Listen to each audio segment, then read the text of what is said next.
have achieved soft landing on the moon. India is on the moon. Landing के बाद चंद्रयान 3 ने भेजी चांद की पहली वीडियो और तस्वीर। दिखा चांद के दक्षिणी ध्रुव का ऐसा खौफनाक मंजर। अगले 14 दिनों तक चांद पर घूमते हुए चंद्रयान करने वाला है बड़ा कमाल। इसरो का ये मेगा प्लान देखकर दुनिया की स्पेस एजेंसीज हुई हैरान परेशान। दोस्तों, चांद की कक्षा में पहुंचने से लेकर आज तक इसरो का चंद्रयान 3 रोज लगभग नई तस्वीरें और वीडियो भेज रहा है। और क्या आप जानते हैं कि रूस का लूना 25 जिस दिन क्रैश कर गया, उस दिन भी इसने चांद की 4 दुर्लभ तस्वीरें साझा की थी, जिसमें चंद्रमा का वो फार साइड दिख रहा था जिसे धरती पर बैठकर किसी भी टेलीस्कोप से नहीं देखा जा सकता। लेकिन इस वक्त की सबसे बड़ी खबर यह है कि चंद्रयान 3 चंद्रमा की सतह पर सफलतापूर्वक लैंड कर चुका है, जिसके तुरंत बाद इसने अपने अंदर लगे एडवांस हाई क्वालिटी कैमराज की मदद से चांद के दक्षिणी ध्रुव की पहली झलक कैप्चर कर ली है और अगले 14 दिनों तक वो बड़े कमाल करने वाला है, जिसका खुलासा आज हम इस वीडियो में करेंगे। साथ ही आपको दिखाएंगे इस मिशन से जुड़ा वो पहलू जिसे देखकर इसरो के लिए आपकी इज्जत 10 गुना बढ़ जाएगी। तो बने रहिए इस वीडियो के अंत तक।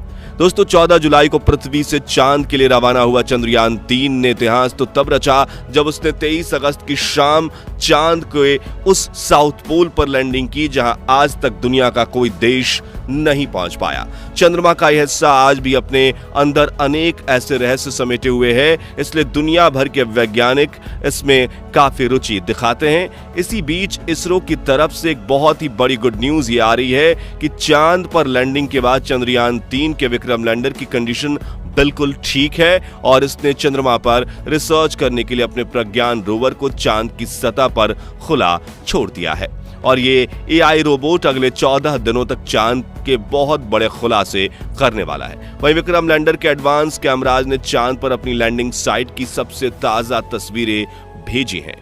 इन लेटेस्ट फोटोज में आप सूरज की रोशनी को रिफ्लेक्ट करके चमक रही चांद की खूबसूरत सतह को साफ साफ देख सकते हैं। साथ ही ये भी देख सकते हैं कि चांद की सतह कितनी ज्यादा ऊबड़ खाबड़ है, जिसका ये हाल लंबे समय तक उल्कापिंडों की बारिश की वजह से हुआ है। वहीं लैंडिंग से ठीक पहले विक्रम लैंडर पर लगे लैंडर पोजीशन डिटेक्शन कैमराज ने चांद की कई कमाल की फोटोज खींची थी और इसरो द्वारा शेयर की गई इन तस्वीरों में आपको कुछ नाम लिख के दिखाई दे रहे होंगे, जो कि चंद्रमा पर मौजूद बड़े बड़े इंपैक्ट क्रैटर्स हैं, जो यहां से तो हमें केवल गड्ढों की तरह दिखाई दे रहे हैं। लेकिन चौंकाने वाली बात यह है कि इन्हीं रहस्यमय गड्ढों के नीचे 1-2 किलोग्राम नहीं बल्कि पूरे 10 करोड़ टन पानी मौजूद हो सकता है और कई बेशकीमती खनिजों का भंडार हो सकता है, जिसका रिसर्च करने के लिए विक्रम ने अपने प्रज्ञान रोवर को रवाना कर दिया है। तो चंद्रयान 3 के रिसर्च मिशन के ऑब्जेक्टिव्स क्या हैं और ये अपने रिसर्च के दौरान चांद के किन किन रहस्यों से पर्दा उठाने वाला है, जिससे नासा और रूस को भी जलन होने लगी है, आइए जानते हैं। दोस्तों, विक्रम लैंडर पर कोई टायर नहीं लगे हैं, यानी कि लैंडिंग के बाद अब वो अपनी जगह पर खड़ा होकर चंद्रमा पर रिसर्च करेगा, जिससे ये चांद के पतले वातावरण के अंदर मौजूद प्लाज्मा पार्टिकल्स पर स्टडी करेगा। दिन और रात में चंद्रमा की सतह के बदलते तापमान पर रिसर्च करेगा, अपनी लैंडिंग साइट के आसपास आने वाले भूकंप की गति और तीव्रता की स्टडी करेगा और सतह के नीचे लेजर फेंककर सरफेस एलिमेंट्स की स्टडी करेगा, जिसके लिए इसके अंदर 4 पेलोड उपकरण लगाए गए हैं। जबकि चंद्रयान 3 का प्रज्ञान रोवर अपने 6 टायर्स की मदद के चलते हुए चांद के दूर दराज इलाकों की तरफ रवाना हो चुका है और चलते चलते इसने इसरो को भी चांद की डेटा भेजना शुरू कर दिया है। आपको बता दें कि प्रज्ञान रोवर में लेजर इंडक्टेड ब्रेकडाउन स्पेक्ट्रोमीटर और अल्फा पार्टिकल एक्सरे स्पेक्ट्रोमीटर जैसे 2 पेलोड उपकरण लगाए गए हैं, जो कि लेजर की मदद से चांद की सतह के अंदर तक झांकेंगे और सतह के नीचे मौजूद पानी का पता लगाएंगे। साथ ही ये चांद के मिट्टी और चट्टान में मौजूद मैग्नीशियम, एल्युमिनियम, क्रोमियम और सिलिकॉन जैसे कीमती खनिजों को भी खोज निकालेंगे और इस रहस्यों से पर्दा उठाएंगे कि आखिर चांद के अंदर क्या छुपा हुआ है। यानी अगर अपने इस मिशन में विक्रम लैंडर और प्रज्ञान रोवर ने चांद पर किसी कीमती खनिज या पानी का भंडार खोज लिया, तो ये इतना बड़ा कीर्तिमान होगा कि भविष्य में जब भी चांद का नाम लिया जाएगा तो इसके साथ ही इसरो और भारत का नाम भी जोड़ा जाएगा। आपको बता दें कि ये रिसर्च मिशन चांद के 1 लूनर दिन, जो कि पृथ्वी के 14 दिनों जितना है, जिसके बाद चंद्रयान 3 का विक्रम लैंडर और प्रज्ञान रोवर अपने आप निष्क्रिय हो जाएंगे और सदियों तक चांद की सतह पर खड़े होकर भारत के नाम का ठप्पा लगा देंगे। ऐसा इसलिए क्योंकि इसरो ने इन्हें वापस लाने का कोई प्लान नहीं बनाया है, वहीं इन्हें सिर्फ दिन के वक्त ही काम करने के लिए डिजाइन किया गया है। यानी 14 दिन के बाद जब विक्रम लैंडर की लैंडिंग साइट पर अगले 14 दिन के लिए रात होगी, तब इसके सोलर पैनल चार्ज नहीं हो पाएंगे और धीरे धीरे इसके सभी उपकरण बंद हो जाएंगे। हालांकि यहां गौर करने वाली बात यह है कि इसरो के इस मिशन का सबसे महत्वपूर्ण लक्ष्य चांद की सतह पर सॉफ्ट लैंडिंग करना था, मगर यह सवाल आता है कि चांद पर लैंडिंग करना इतना मुश्किल क्यों है? क्यों 23 अगस्त का दिन इसरो के इतिहास का सबसे ऐतिहासिक दिन बन चुका है? और क्यों इसरो की इस उपलब्धि से ब्रिटेन, चीन और रूस जलकर राख हो चुके हैं? दरअसल दोस्तों, चांद के दक्षिणी ध्रुव पर उतरना आसमान से तारे तोड़ने के समान है, क्योंकि चंद्रमा के दक्षिणी ध्रुव पर सूरज की रोशनी उतनी नहीं पहुंच पाती जितनी चांद के दूसरे हिस्सों पर पहुंचती है।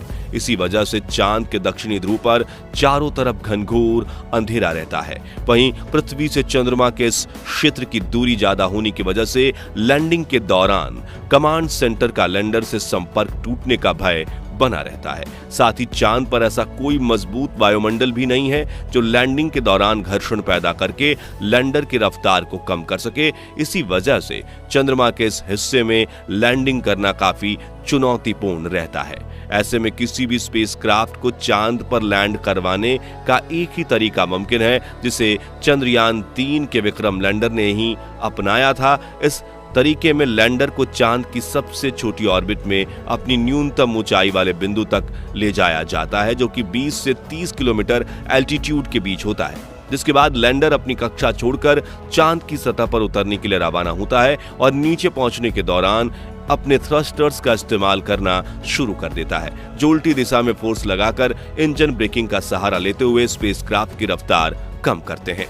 रफ्तार को कम करने के बाद लैंडर के सामने जो अगली चुनौती आती है वो होती है चांद की धूल। दरअसल चांद की सतह की मिट्टी काफी ज्यादा पतली है, इसलिए जब लैंडर चांद की सतह के बिल्कुल पास पहुंचता है तो थ्रस्टर से निकलने वाली हवा की वजह से चांद के सतह पर मानो जैसे आंधी आ जाती है, जिसके चलते चंद्रमा के धरातल पर धूल उड़ने लगती है और लैंडर के कैमरा लेंस पर धूल जमा होने का खतरा बढ़ जाता है। वहीं अगर इस धूल की वजह से लैंडर के कैमरा ने ठीक से काम नहीं किया तो वो लैंडर के आर्टिफिशियल इंटेलिजेंस सिस्टम को सही से डेटा नहीं भेज पाता और गलत डेटा के साथ अगर लैंडर गलत निर्णय ले लेता है, जिससे वो चांद की सतह पर सेफ लैंडिंग करने के बजाय एकाएक क्रैश लैंड कर जाता है, जिससे पूरे मिशन पर पानी फिर जाता है। इसी वजह से चांद पर लैंडिंग का सक्सेस रेट सिर्फ 27% है। यानी कि चांद पर भेजे गए 100 मून मिशंस में से सिर्फ 27 मून मिशन ही सफल लैंडिंग कर पाते हैं।